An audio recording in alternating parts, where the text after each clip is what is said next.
আমার প্রিয় জন্মস্থান শুক্তাইল। এই শুক্তাইল ইউনিয়নে একটা সময় ছিল বিদ্যুৎহীন। আমার স্পষ্ট মনে আছে, আমরা প্রতি শুক্রবারে একটা পূর্ণদৈর্ঘ্য বাংলা সিনেমা দেখতাম সাদা কালো টিভিতে ব্যাটারির মাধ্যমে। এই অঞ্চলে এখন বিদ্যুৎ আসছে, সবার হাতে হাতে স্মার্টফোন, সবার বাড়িতে এসি, টিভি, রঙিন টিভি, ফ্রিজ এবং ওয়াশিং মেশিন। কিন্তু সমস্যা একটা রয়ে গেছে, ইলেকট্রিক জিনিস যেহেতু নষ্ট অবশ্যই হবে, কিন্তু এটা নষ্ট হলে আমরা কোথায় যাই? চলে যেতে হয় আমাদের গোপালগঞ্জ। সেই জায়গা থেকে উত্তরণের জন্য আমাদের শুক্তাইল এতিমখানা মাদ্রাসার পাশে গড়ে উঠেছে one stop service electronics service centre. Electronic service centre provider বিশ্বাস হাবিবুর রহমান, যে কিনা সুলভ মূল্যে সবসময় আপনাদের সার্ভিস দিচ্ছে।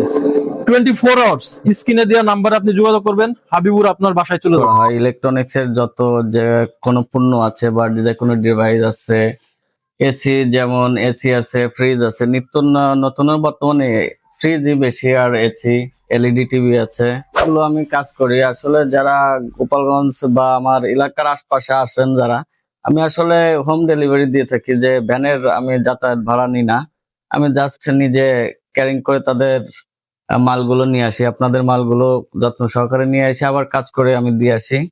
এই সার্ভিস গুলো ফ্রি থাকে। আর আগে তো আপনাদের গোপালগঞ্জ যাওয়া লাগতো, আর এখন অ্যাকচুয়ালি আপনাদের গোপালগঞ্জ টাউনে যাওয়া লাগবে না। আপনার যাতায়াত ভাড়া নর্মালি 1-1.5 হাজার টাকা খরচ হয়ে যেত। আমার সাথে যারা যোগাযোগ করতে চাচ্ছেন তারা আসলে স্ক্রিনে দেওয়া নাম্বারে যোগাযোগ করবেন, আপনাদেরকে 24 ঘন্টা আমি সার্ভিস দিব। আর দোকানটা হচ্ছে, আবারও বলতেছি, আমাদের শুক্তাইল ইতিমখানা মাদ্রাসার সাইডে।